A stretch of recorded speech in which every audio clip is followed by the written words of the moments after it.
Welcome back to another Dice and Anarchy deck tech. Today we are going to go over my building of Kyodai, Soul of Kamigawa.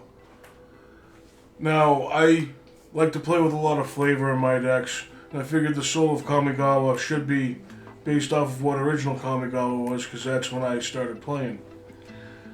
So this deck mainly focuses on Spirit and Arcane spells. It's a 5-color deck, and we're going to start off with basic lands. I run 2 mountains, 2 swamps, 5 islands, 5 forests, and 5 plains. Just for basic lands. For non-basic lands, I run 17 lands. The first 3 are Trela's Ruins, Rith's Grove, and Dromar's Cavern, which are lair lands. Their own little special typing there. For green and blue lands, I run the Avumaya Coast, Thornwood Falls, and Lumbering Falls. For green and white lands, I run Sunpetal Grove and Selesnya Guildgate. For white and red lands, I run Inspiring Vantage and Battlefield Forge. Next up is Seaside Citadel and Rafine's Tower. Both tap for 1 mana of 3 different colors. Both enter the battlefield tapped. One is Triome that you can also cycle, which is pretty good. We have a white and black land in Concealed Courtyard. We have a red and blue land in Spire Bluff Canal. And we have a Llanowar Wastes for green and black. Lastly, we run an Evolving Wilds and a Transguild Promenade. We're going to run through our sorceries next. I run Kodama's Reach, Tarashi's Grasp, Eerie Procession, a Devouring Greed, a Choice of Damnations, and a Dusk to Dawn. All but one are arcane, fitting in with the theme. In my build of this deck, there are 2 enchantments. One is Sheltered Eyrie, and the other is Unbridled Growth. Just helps fix mana when you need it. For artifacts, I run 4 artifacts. The first of which is a Soul Ring. The next is a Pillar of Origins for the spirit side of the deck.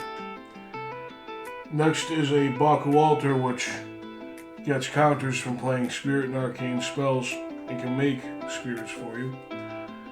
And lastly is Long Forgotten Gohai, excuse the pronunciation. Arcane spells cost 1 less to cast, and spirits I control get +1/+1. Up next, we're going to go through the instants. For blue instants, I run Reach Through the Mists, Peer Through the Depths, Sift Through the Sands, which those 3 cards go together, if you don't know, to fetch the Unspeakable out of your deck, all of which are arcane. Consuming Vortex, Evermind, and the Ribbons of Reiki. For green instants, we have Kodama's Might. We have Wear Away, destroy target artifact or enchantment. It's also got Splice on Arcane.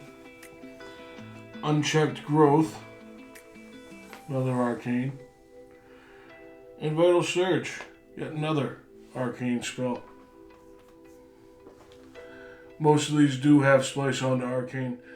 If any of you are unfamiliar with how Splice onto Arcane works, whenever you cast an arcane spell, you can pay the Splice onto Arcane from another card's casting cost into the casting of the other arcane spell, and you add that card's effects to it, and it stays in your hand.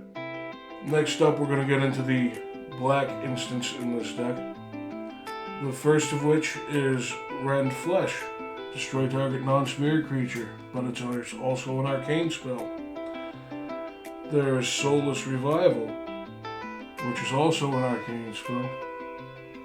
And there's Goryo's Vengeance, another arcane spell. Displays onto it as well. For the red instance in the deck, I run 2. There is the Desperate Ritual, and there is Through the Breach. Both have splice onto arcane. Both are also arcanes. The last instant is a Path to Exile. It's not an arcane, but it's still a pretty strong card. The next part of the deck is creatures, and I will start with the blue creatures. We have Wandering Ones, nice little cheap creature to put out. A Floating Dream Zubra. Rattle Chains. Akira Glass Spinner. Great Glass Spinner. A Shacklegeist. A Patron of the Moon. Next is a Quillmane Baku. A Supreme Phantom comes after that. Kyrie the Swirling Sky, a Dragon Spirit. The Sire of the Storm. Whenever playing a Spirit or Arcane spell, you may draw a card. Towergeist. The Unspeakable, going with the combo I mentioned earlier. And Kaiga the Tidestar. For white creatures in the deck, I run a Selfless Spirit, which can help get out of some sticky situations. A Celestial Kieran. Whenever you play a Spirit or Arcane spell, destroy all permanents with that spell's converted mana cost.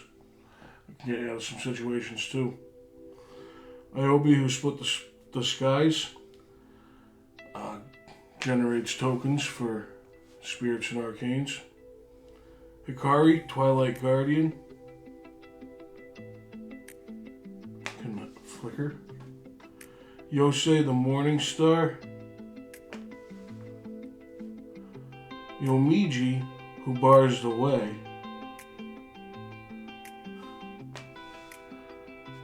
And Kami of False Hope. Green creatures that I run in my deck are Kodama of the South Tree, which buffs your creatures +1/+1 for each spirit and arcane you cast. A Child of Thorns, which you can sacrifice for combat tricks. Loam Dweller, which fetches lands. A Scaled Hulk, which gets bigger for spirits and arcanes. A Petalmane Baku, which gets counters for spirits and arcanes, which you can spend. And then an Elder Pine of Jukai. All these are spirits, and Elder Pine of Jukai brings up Soul Shift. If you are unfamiliar with Soul Shift, the ability allows a player to return a spirit card of mana value no greater than the Soul Shift number from the graveyard to their hand when the Soul Shift creature dies. Multicolored creatures I run in this deck are Okugachi, Vengeful Kami, which could arguably be the commander, but I like the theme of the soul of Kamigawa. A Drog Skull Captain, which boosts spirits. Empyrean Eagle, which also kind of boosts spirits. A Drog Skull Reaver, which is just a crazy card in and of itself. And a Sky Spirit. Lastly, the black and red creatures I run in my deck are Adumaru, First to Desire, and Orgorger. Lastly, there's Ashen Skin Zubra, which is another Zubra, and into the mix, and a Thief of Hope. Thank you for watching my breakdown of how I built my Kyodai Soul of Kamigawa. Like, comment, and subscribe.